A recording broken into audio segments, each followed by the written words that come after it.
first thing that I want to talk about today is you've just downloaded Rhino and you're staring at the screen and you're trying to figure out what in the world you want to do. Anytime I try a new piece of software, the very first thing I want to do is figure out, A, how do I rotate the model? Well, in Rhino, you're going to right-click and just rotate. If you want to zoom, if you have a 3-button mouse with a scroll wheel, you can use the scroll wheel to zoom in and out, or you can right-click and hold down the Control key and drag up or down to scroll in or out. So a lot of this is happening on the right mouse button. Right mouse button by itself rotates. Scroll wheel is going to zoom in and out, or the Control right mouse button is going to zoom in and out. Right mouse button plus Shift is going to allow you to pan around the screen. So all of the action that's happening as far as navigation is focused on the right mouse button if you have a 3-button mouse. The only addition would be if you have a scroll wheel, you can use the scroll wheel to zoom. So that's kind of 101. How do you get around this thing? Okay. Now the other thing that you'll notice down here is these tabs. And this is a really fast way of navigating between your 4 different windows. Well, what if I want to see all 4 windows at the same time? Well, if you notice up in the corner, there's a label that is telling you which view you're in. If you double-click that, you'll jump back to a 4-window setup, and you can work in each mode. And obviously, anything that you draw is going to show up in all 4 views at the same time. Now, the cool thing about Rhino is you can have a couple of different display modes going on at each time. So you'll notice in this window I have this shaded, and I can pick which display mode I want. I can do shaded, I can do wireframe, I can do technical, I can do all this kind of stuff here. And in these views, you'll notice that these are set to wireframe. So sometimes it's very helpful if you have one view, say your perspective view, set to shaded, and your other view set to wireframe. It's an easy way to navigate through there. So let's focus on one view at this particular time, and we'll just double-click on the perspective window and jump back up into there. Okay. So other basic navigation things, you'll notice at the top the tools are arranged in tabs, and the standard tab is basically what you're going to be working with most of the time when you run Rhino. This is basically the tab that I have open most of the time, but there's also a tab for each individual little segment, like construction planes, different display modes, different ways just to select, deformation tools, viewport layouts, on and on and on. So go ahead and play with those. The other thing is if you grab the tab and move it, you can arrange these how you like it. So if you don't ever use viewport layouts, maybe you'll drag this all the way down here so then it's laid out down here. Or if you don't use it at all, you can just tear it off and shut it off, and then it'll no longer be up in your tab view up here. Okay? So we know how to turn around, we know how to zoom in and out, we know how to pan, we know how to go through our tabs and all this kind of stuff. So what's the very first thing that we're going to do? Well, we've got a clean sheet sitting in front of us, right? So if you're anything like me, the very first thing that you're going to want to do is load some sort of reference. I always start models this way, even if it's just a quick sketch. And to do that, I'm going to switch to the front view because this is how I prefer to set stuff up. And I'm going to use the picture frame command. And what picture frame does is it allows you to bring in, and in this case we're going to build a water bottle, a reference image. All right. Now the cool thing about this reference image is this is a piece of geometry. If I go to the perspective view, this is a plane that you can move. I can scale it. I can rotate it. I can scale it in one direction. I can do anything like that based off of any of the movements with the gumball. And we'll talk about gumball in just a second. But the cool thing about it, since this is just a piece of geometry, if I go to my Layers tab, I can make a new layer, or I can rename one of the layers, Image, right-click on this, change Object Layer, and now my image, move the GoToMeeting panel down here, now my image is on a layer by itself, and I can turn it on and off, and I can lock it. so that I can model without selecting this, and I can truly use this as an image plane. So let's go back to our front view and take a look at this. Now, I'll notice on here there's some comments, some crystal clear client direction. And what the main thing that I'm noticing here is they've given me a very nebulous direction of this is about 12 inches-ish. So I want to try and figure out how to make that 12 inches. Well, I locked this so I can't modify it, so I'm going to unlock it here in Layers Palette. And I'm going to move this to about 0. But one of the problems that I'm having is the image is obscuring my grid. I can't really see where I want to put this thing. So what I'm going to do is I'm going to pick this plane, and I'm going to hit the F3 key, which is going to light up the Properties palette.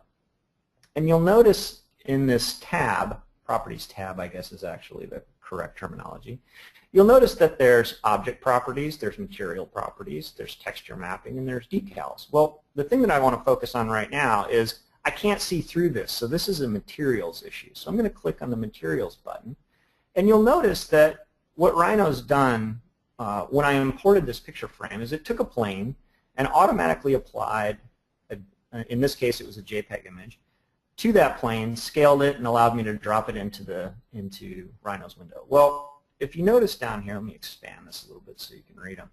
There's all sorts of different finishes in here, and the one that I'm going to focus on is transparency. So I'm just going to drag this to make this more transparent.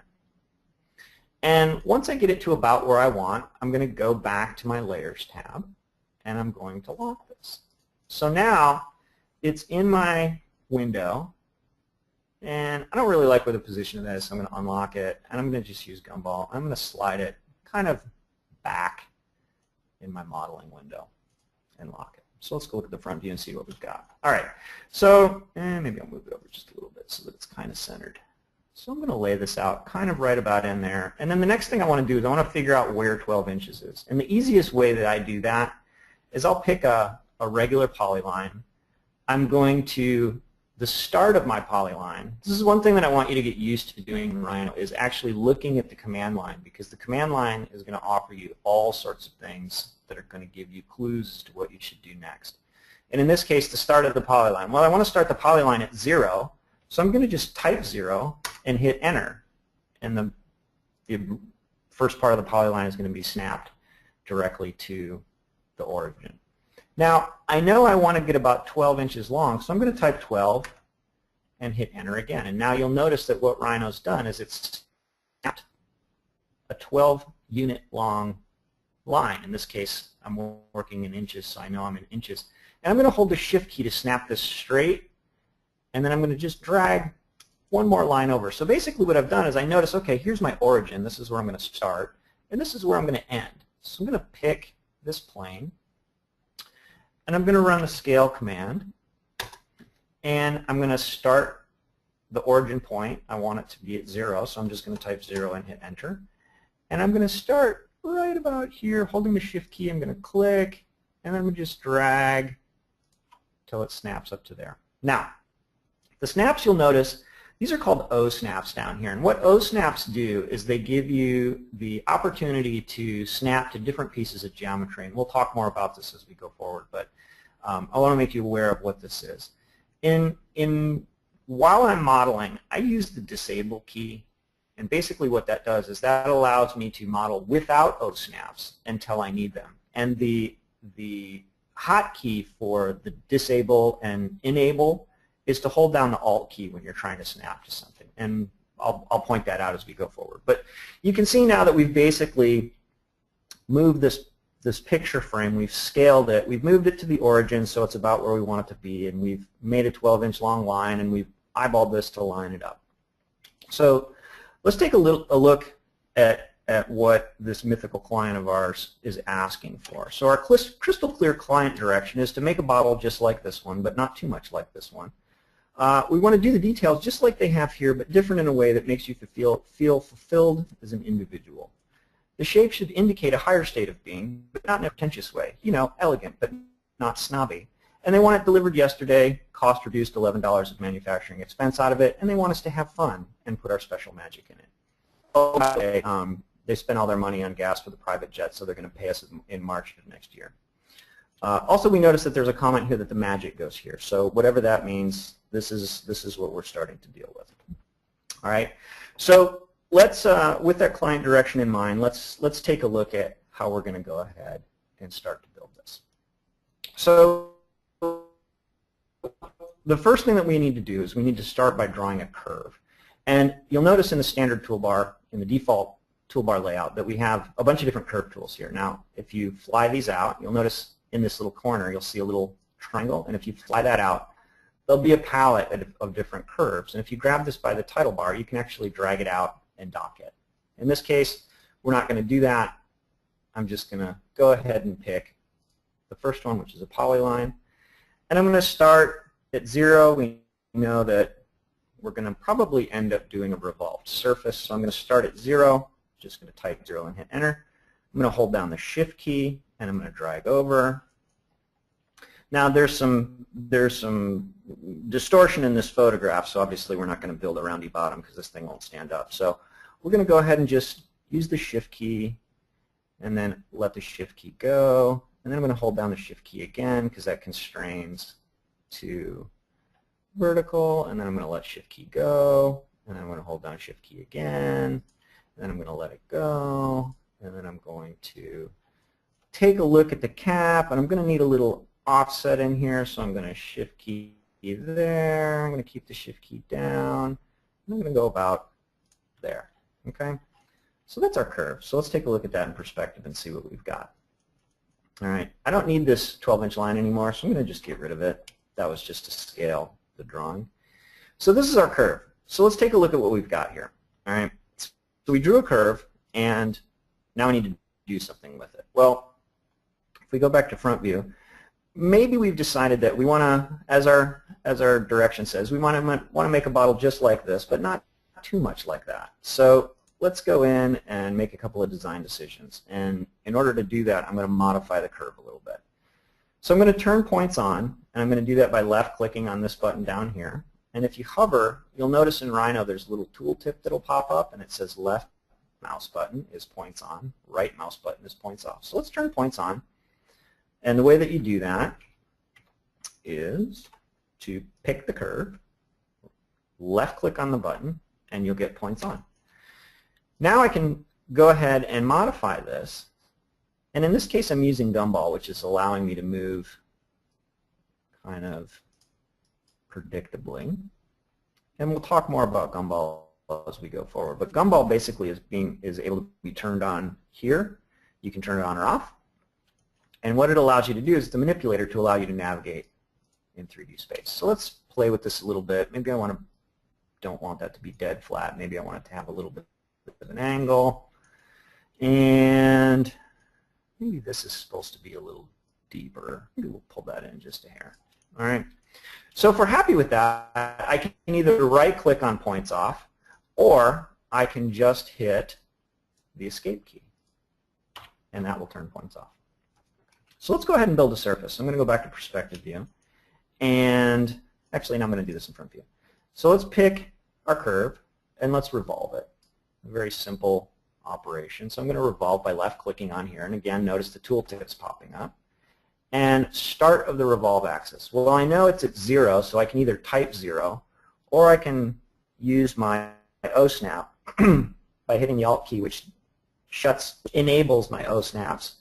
Click there, hold the Shift key to determine my axis, and you'll notice that there's some options up here. In this case, I'm going to just use the defaults, and I'm going to just right-click, and then right-click again. And what that's going to do is then spin us a surface. Now, here's where the fun starts. Now, if you notice down here, when I built this, the record history button was turned on. And the record history is really cool because what it does is it creates a connection between the original curve and the resulting object. And in this case, the curve looked okay when I drew it, but this thing is looking really spindly and kind of weak in here. So what I'm going to do is I'm going to pick my original curve. I'm going to turn the points back on. Let's go back to front view. And I'm going to grab these 2 points and I'm going to drag them out a little bit. Let's go back to perspective and see what we've got. So that looks a little better down there. Maybe that's too much. And this looks really spindly in here, so let's fix that. And you'll notice that by manipulating the curve, the surface is updating. And this is one of the things that I love as a designer because it allows you to make decisions in 3D and have immediate feedback as to what the styling choices that you're making here. And the cool thing about that is you're designing in 3D, not just modeling in 3D. We don't want to make model monkeys. We don't want CAD monkeys just punching, numbers into a CAD terminal. We want you to be a designer. We want you to be able to create art with this. So having history turned on allows you to make some decisions and ultimately evaluate your model in 3D to get the best result. So let's say that we're happy with that. We need it to fit in a bicycle water bottle cage, so it's got to have a little step in here. And let's go back to front view and just take a look at this. And I'm kind of happy with how this has just a little bit of taper to it. And we've got our space for our cap. Maybe I'm going to make just a little bit tinier cap and say OK. All right. Now, that's all well and good. What happens if I were to be modeling along and I happen to bump this curve? Whoa! What happens? I don't want that. Okay, I just made a protein powder bottle. I don't want that. So at this point, history is kind of getting in my way. Well, let's get rid of history. So I'm going to click on this. Well, there's nothing to shut history off in here. So what I need to do is I actually need to start typing history in the command line. And you'll see that all of the things that are related to history come out in a drop-down. And this is common behavior in all of Rhino. If you start typing a command and don't just immediately hit enter, it'll do a drop-down for everything that has anything to do with history. And in this case, I want to purge the history because I want to get rid of it because it's now in the way. So I'm going to say history purge, and I'm going to say all, and it's going to say purge history from 11 objects. So now when I move this, you'll notice that the curve no longer has that historical connection with the underlying object. Okay, so in that case, I could delete the curve, I could throw it on a layer. Let's throw it on a layer because I like to keep those. So I'm going to change the layer to curve, and I did that just by double-clicking. This is highlighted, so I'm going to just right-click here and say change object to layer. So now I can just shut that layer off. All right. Well, we talked about Gumball a little bit, but let's talk about one part of Gumball that not a lot of people know. Gumball has the ability to be able to modify a polysurface, and this is called a polysurface in Rhino because it's essentially an object made up of a bunch of different surfaces connected together.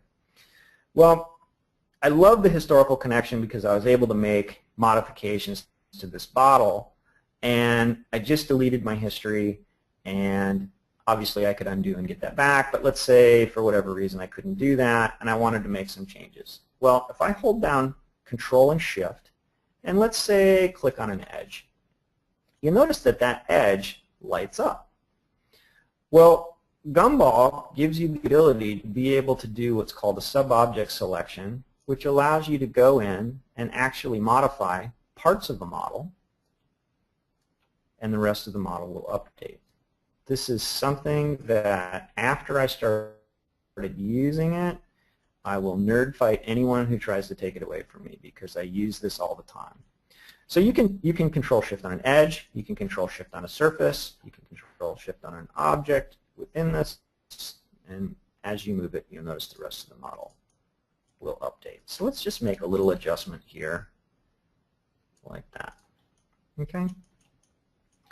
So we're pretty happy with this, so let's start refining it. And the first thing that we want to do is start adding some fillets here. So I'm going to go under the Solid Tools menu, and I'm going to use the Fillet tool. And let's just start putting some fillets on the bottom of this. And you'll notice that I was messing around with this before, so I changed what the default setting is. The default setting is typically 1, but you'll notice that there will be a preview of what your fillet is going to look like. So you can kind of visualize what your fillet's going to do. And in this case, this is really big, so I'm going to just click and drag to make it a little bit smaller. And you'll notice that I've got a value here. Now 0.497 is kind of an awkward value to throw in a model. It would be a weird dimension to throw on a drawing. So I'm going to double click. I'm just going to click this, and I'm going to type in 0.5. And that's going to actually give me an exact value for that fillet. I'm going to right click to accept, and the fillet goes on. So let's do that a few more times. Let's throw a few more of these, and I'm going to pick a few edges this time. And let's go and adjust them all independently. So I'm going to adjust this one to, let's say 0.45. I'm going to adjust this one to, let's say 0.35. And notice what I'm doing. I'm kind of dragging this until I get it to about what my designer's eye says is right. And then I'm typing in a value that makes sense. Okay, so I'm going to drag here, and somewhere in this neighborhood feels good. So 0.6 seems to be a logical value for that. So let's run those. Pretty happy with that. All right, so let's go ahead and finish these up. And obviously, you could do these all at the same time if you wanted. We're just choosing to break it up a little bit for repetitive learning's sake. I'm going to make this a tiny one. And I'm going to make this 0.2. Oops, 0.2. And that one's 1.048. I'm going to fix that one just to be straight up 1. Run those. And let's put a little teeny one right here. Now, one thing you'll notice about the preview, check this out. All right, so you'll see this big kerf in here, right? And you'll notice that this way out here, so this is where this fillet's going to go. Obviously, this fillet is going to fail. And the reason it's going to fail is because it's going to go from here to here. So look at your geometry and look at the room that you have to put this fillet in, all right? This fillet started here and ended here.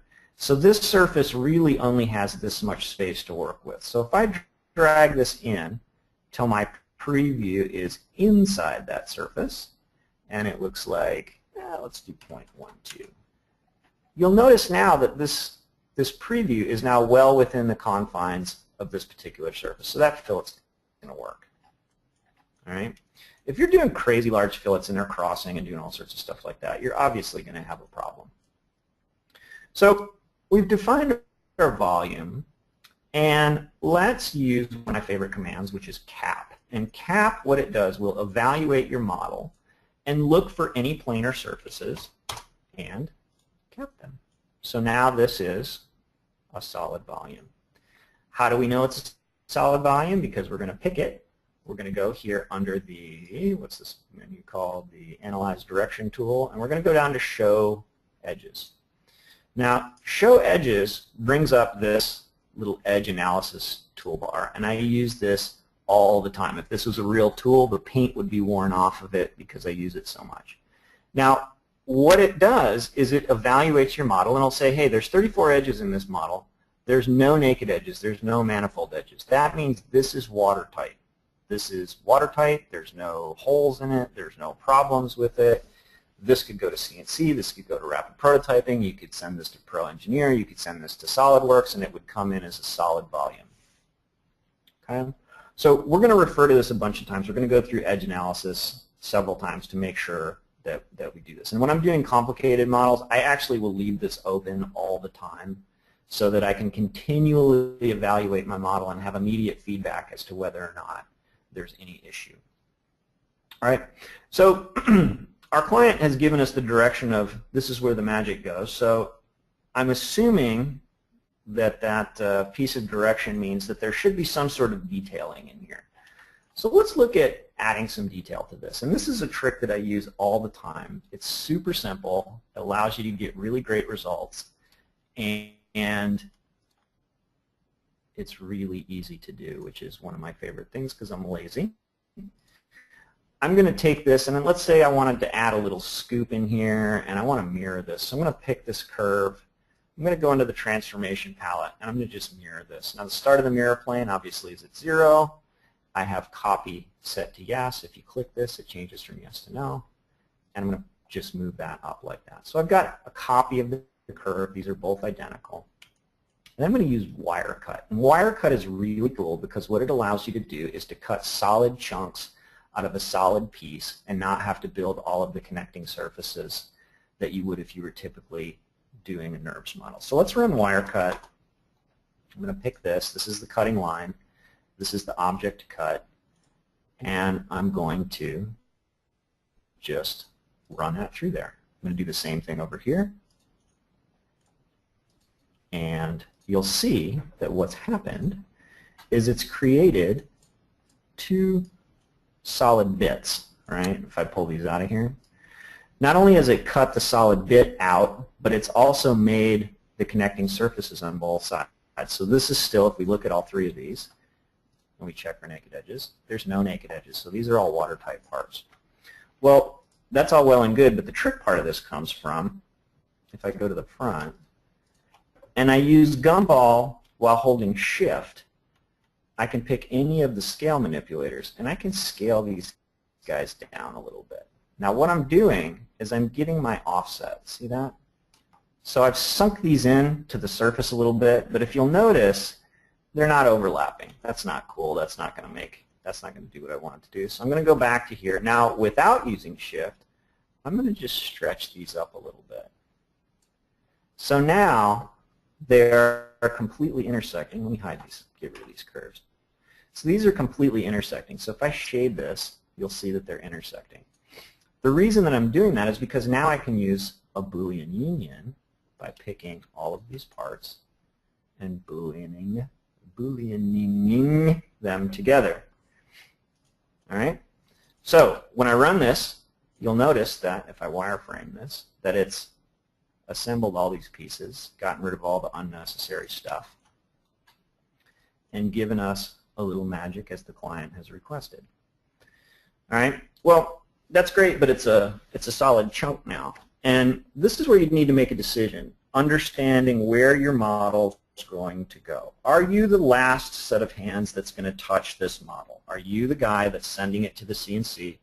Are you the person who is sending it to tooling? Are you the person that's sending it to rapid prototyping?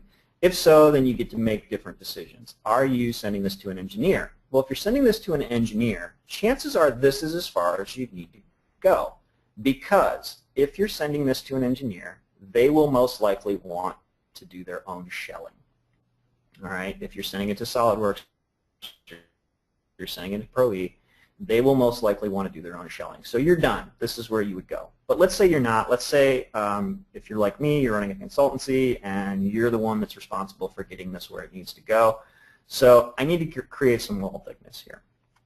So I'm going to run the shell command. And a little chat about shell. Shell has come a long way. It was I don't want to say experimental, but it was what's the polite way to say it? Not good for a long time. I think not good is probably the nicest way to say it, but it's come a very long way, and it actually works quite well now. So there's a few caveats that I want to talk about. The way that this model is set up right now, all of the fillets will most likely shell just fine.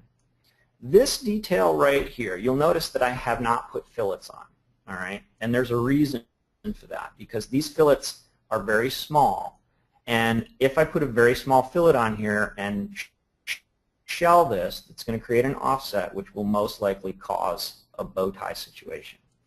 So let me offset this, let me shell this, and I'm going to change the thickness to 0.08. In this case, it would be 80 thousandths. I'm going to pick this face right here. And shell should calculate for a little bit.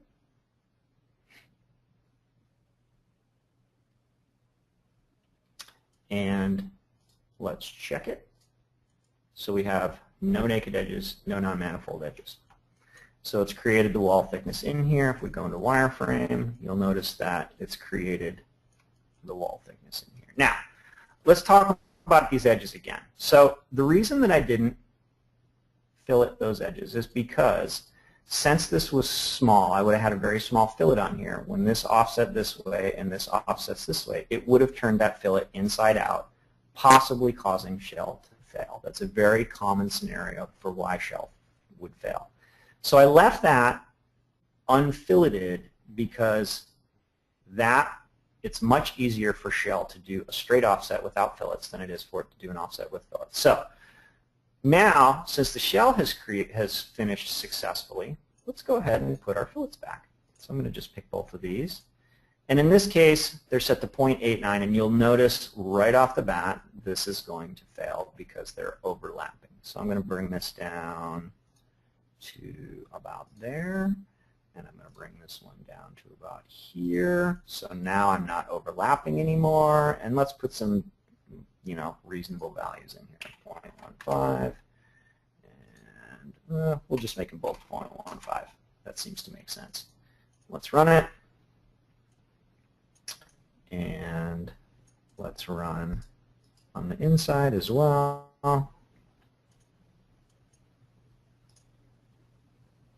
me just I'll do 0.1 on the inside and 0.1 on the outside. We'll put those, and it looks like we have a little naked edge down here, so we'll take a look at that. Let's see what's going on. Let's analyze this. All right.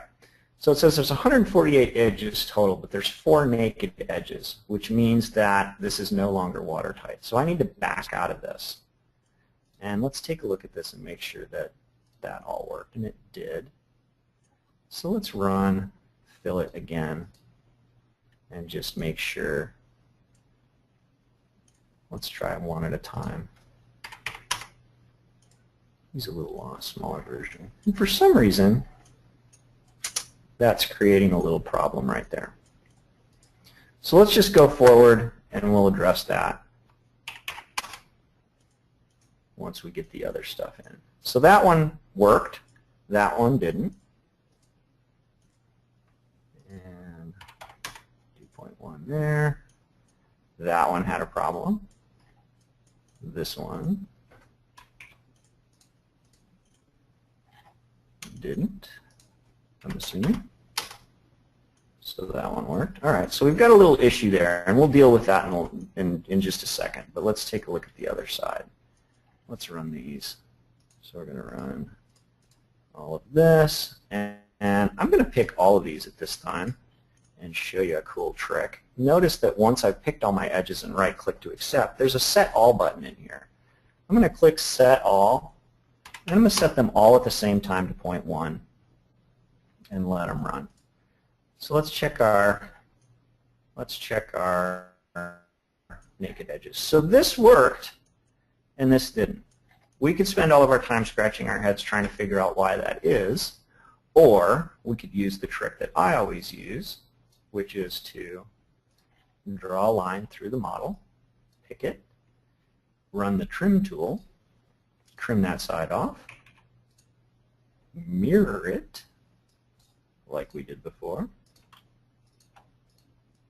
pick the entire thing, and join. 2 surfaces are polysurface joined into one closed surface. I like that better than I like trying to figure out what happened to those fillets before.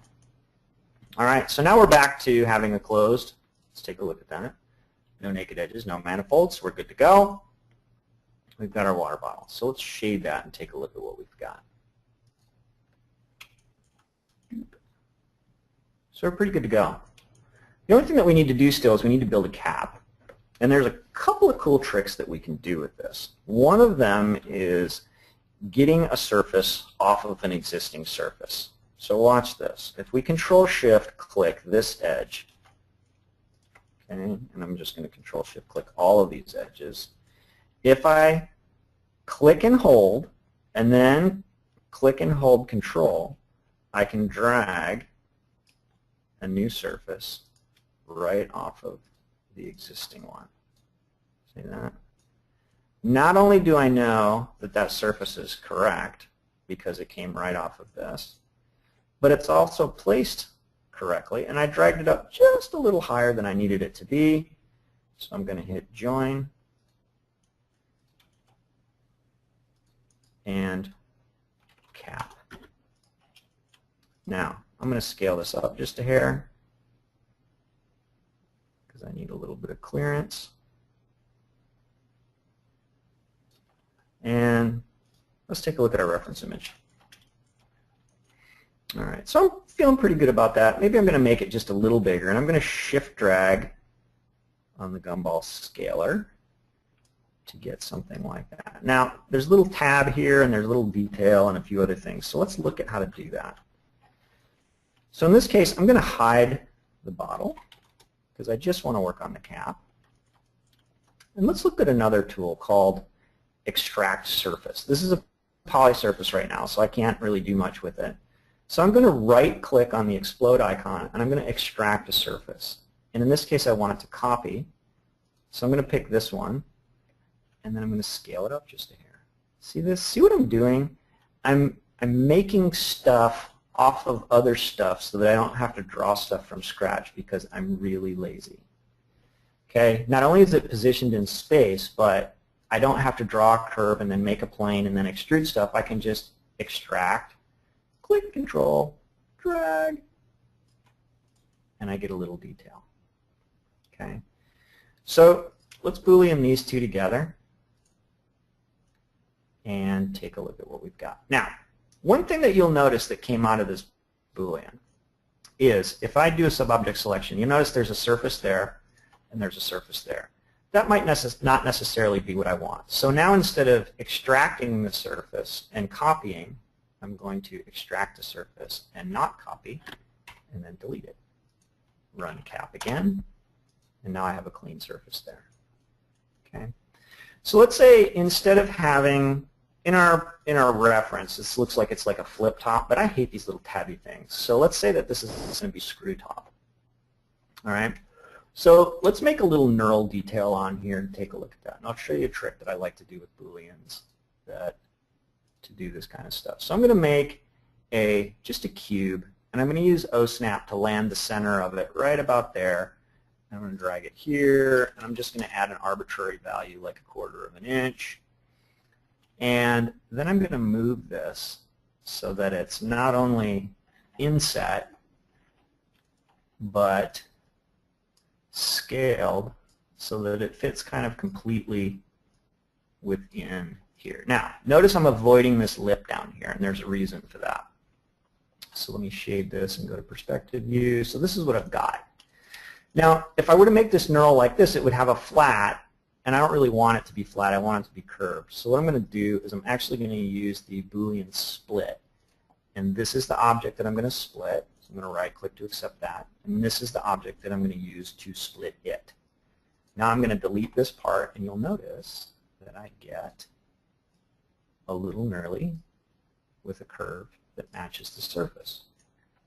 Now, if I wanted to be super technical about this, I should probably scale this so it stays concentric, but this is a small enough object that I'm not really going to get too nutty about that. So now I'm going to just use Gumball to position it in space, and now I'm going to drop it into that lip.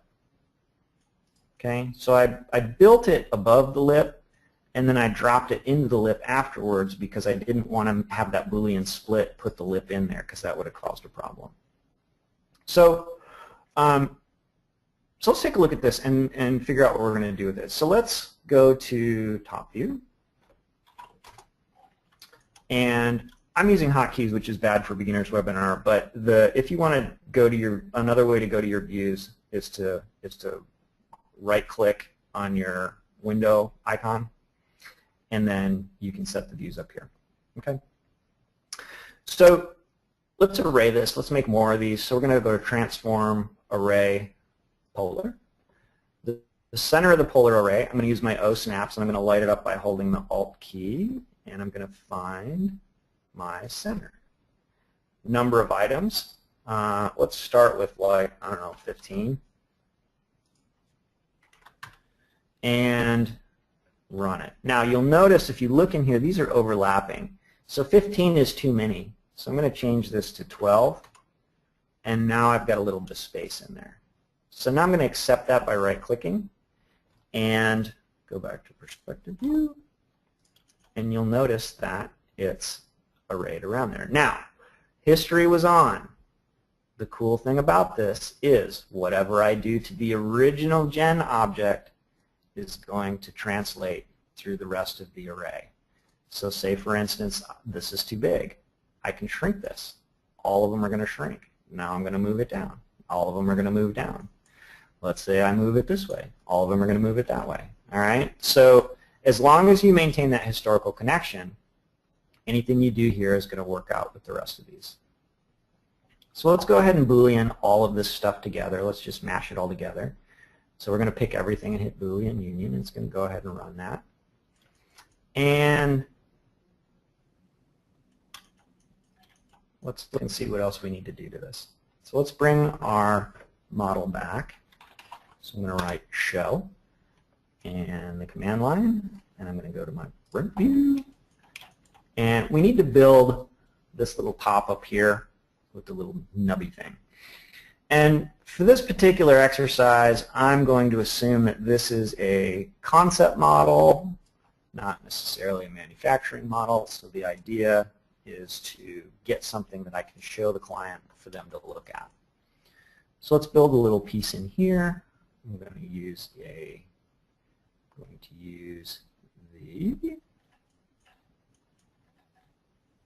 cylinder command, and I want to light that up right in the center, and I'm going to drag it out to about where I think it needs to be, and then just pull it up. Okay, let's go in front view and see how we did. Not bad. I'm going to sync this just a hair so when it Booleans, it can do it. Booleans don't like to be line to line. They like to have just a tiny bit of overlap. And I'm a little high here, so I'm going to hold down Control and Shift, and I'm going to drag this edge, and undo a sub-object selection to shorten this. See how cool that is? See how cool you can go in and just play with this stuff and get it to be exactly how you want it to be. So let's add the little nubby on the top, and in that case it's going to be another cylinder. So let's go back to perspective, and let's extract a surface and copy, and I'm going to click Control drag to extrude that, and now I'm going to shift drag to make it a little bigger. All right, so I feel pretty good about what we've created here, and now we just need to do a little bit of refinement. So I'm going to hide the bottle again, just so that that's all I'm looking at, and start throwing some fillets on this. Okay, same scenario we did before. I'm going to work on the major fillet first, and in this case, maybe I even want that to be a little bigger. So I'm going to drag this bigger, like that, and I'm just going to enter a value that makes sense. 0.197 is an awkward value. So that runs. Let's do this one. That looks pretty good. Go ahead and run that. And let's put a teeny tiny one here.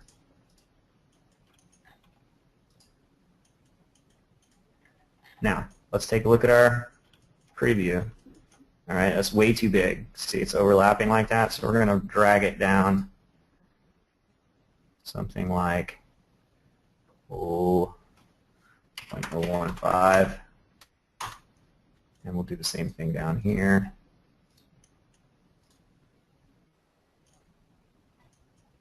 And I'm going to do set all now, like that. And I'll leave these sharp. You know, ideally you'd probably fillet those off, but I think I'm going to leave those sharp for this particular thing. And let's soften up the top of this. Got to give the client something to hate every so once in a while, right? Otherwise they'll pick on big stuff. So I'll let them pick on that fillet. I'll make these a little bigger. I'm going to get them close till they feel right. You know, I'm kind of making an artistic decision about how I want those rounded. And you'll notice that the values aren't the same. So I'm going to use set all now.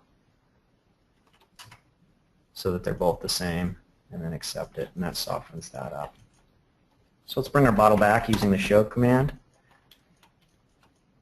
and take a look at what we did. What did you do? Actually, it looks like we did something cool. All right, get rid of that. I'm going to hide the image and take a look at the model. Now, the last thing I want to do, I want to make sure I didn't do anything dumb, so I'm going to select the whole thing and say Add Objects. I'm checking for naked edges. No naked edges, no non-manifold edges. That means that this entire thing is watertight and will go to a 3D printer. Okay, so let's display this in a little bit better light. So let's go to looking over here. These are kind of the defaults that come up. If you right-click on any of these tabs, you'll notice there's all this other stuff you can load. Cool things like, oh, I don't know, ground plane. Let's look at that. Well, that's cool, but what happens if we go to display and turn on shadows? Ooh. Now we're getting a cool, a little bit cooler version of that. Okay, and maybe we even go in here and turn on the sun, and we turn on the manual controls, and we mess with this a little bit, and we brew this up a little bit, and we move this around a little bit. Okay, let's go to rendered. Oh, now the sun's affecting stuff, so we can actually come through here and put our shadows where we want it and change our orientation. Okay, well, if we wanted to add some color to this, okay, well, that's fine. Let's go to Materials. Let's turn the Materials tab on. And in Materials, you notice there's nothing loaded in there, so we're going to come in here and let's go with plastic. And we'll go plastic high gloss.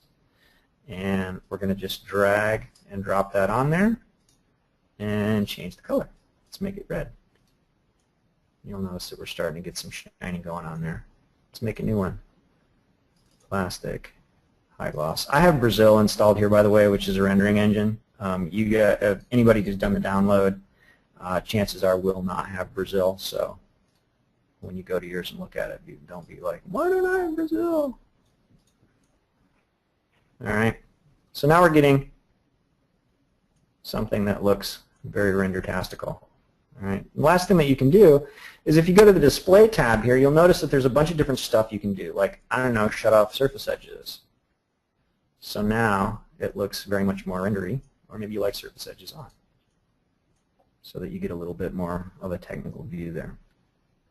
So what I do when I build stuff for clients is I will typically only go about this far, and then I will come in here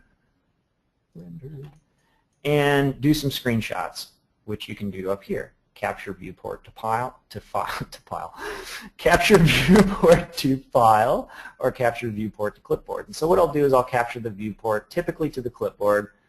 I'll then cut and paste those into Photoshop, make a little sheet out of how to do that, you know, what it looks like, and then I'll send it to the client for comments. I'll take a couple, I'll take one from here, I'll take one from here, I'll take one from here, I'll take one from here, let them see all that stuff, and then go from there. And that's about as far as I go for a concept model. That would then go to the client would then make markups on it and send it back to me. And the cool thing about this, okay, watch this. Let's take a screenshot of this in the front perspective. And I'm going to just do this in wireframe. Now I'm going to do this in shaded. All right, so there's our shaded. I'm going to shut up ground plane for right now. And let's take a screenshot of this. So I'm going to capture the viewport to a file. Boop. And I'm going to save this to my desktop. And this is going to be screen cap. All right. So I can go into Photoshop or anything. In this case, I'm going to use Sketchbook Pro because it's super fast. Ah, nice. Crash. Way to go, Alias. All right. And I'm going to